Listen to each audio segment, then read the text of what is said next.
তুমি শুনলে অবাক হবা, আমার বলতে হচ্ছে উল্টা চশমা পরে নিজেকে জায়েদ খান দাবি করলে তো হবে না। আসলে জায়েদ খান তো এখানে। আমি নিজেকে জায়েদ খান দাবি করতেছি না। আমি যদি নিজেকে জায়েদ খান দাবি করতাম তাহলে কি আপনাকে এখানে থাকতে দিতাম?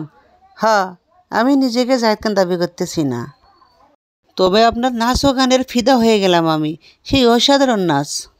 কেউ সুখে টানে, কেউ দুঃখে টানে।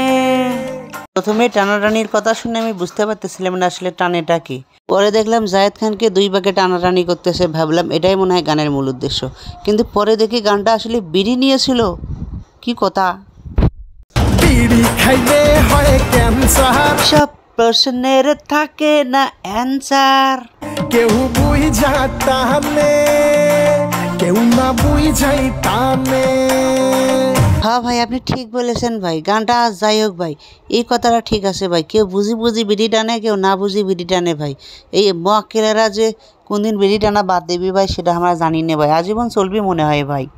কেউ সুখে টানে, কেউ দুঃখে টানে, কেউ বই যায় টানে, কেউ না বই যায় টানে।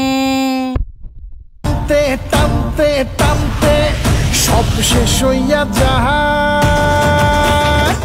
আরে ভাই, বিড়ি টান বিড়ি টান, তুই তো মাইয়াডারে টানতেছিস রে ভাই। এইভাবে টানতে টানতে তো শেষ করে দিতেছিস রে ভাই। তুই বিড়ি টান, তুই বিড়ি টানার গান করছিস, বিড়ি টান। এইভাবে মাইয়াডারে টানতেছিস কে রে ভাই তুই? এটা তো টানের গান হলো রে ভাই। বিড়ি খাইলে হয় ক্যান্সার, সব প্রশ্নের থাকে না অ্যান্সার। বিড়ি খাইলে হয় ক্যান্সার, সব প্রশ্নের লাগে না অ্যান্সার।